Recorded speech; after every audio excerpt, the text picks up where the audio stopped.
17 in the Bible means victory. For example, you find in Revelation 17 promises to those who overcome. God's history is a history of victory. It's a history of overcoming. And this is what we see in the first 17 books of the Bible. So, 5 of the books are about the preparation. 9 are about the occupation. That's the occupying of the land that had been promised to Israel. And then 3 are about dispossession. This is what happened to them outside of the promised land and how God preserved them and brought them back. So the first 5 books, Genesis is about the sovereignty of God. Exodus is about the power of God. Leviticus is about the holiness of God. And Numbers has 2 themes. It's the severity of God and the kindness of God. And in Deuteronomy, you have the faithfulness of God.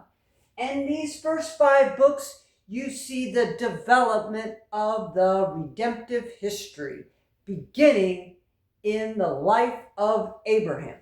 God calls Abraham forward to bring forth the seed which he promised back in Genesis chapter 3, verse 15. When man originally fell, God chose Abraham and his line to bring forth the messianic seed of woman.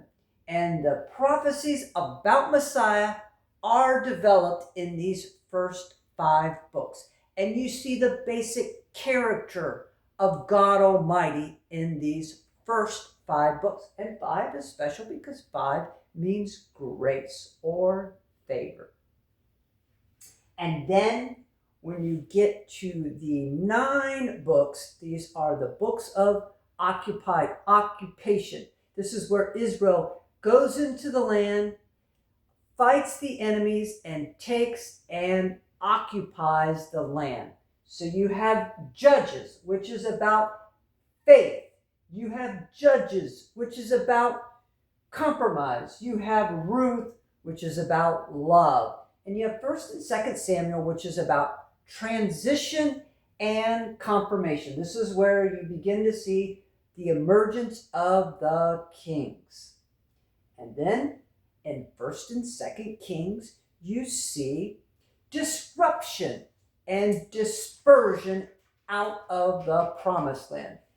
Israel had compromised, their kings had compromised, and they persisted in a state of rebellion against God.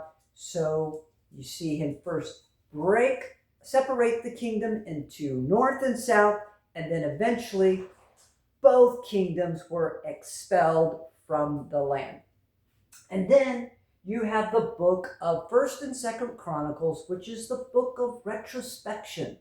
It's the book of, hey, let's look at our history. There's some things we don't want to repeat. And there's some things we want to remember. There's some things we want to do. It is a book of reflection. And then finally, you have 3 books. Ezra, which is the book of restoration. And Nehemiah, which is the book of reconstruction. And then Esther, the book of preservation. God preserves his people and he continues his work. So there you have it. The first 17 books of the Bible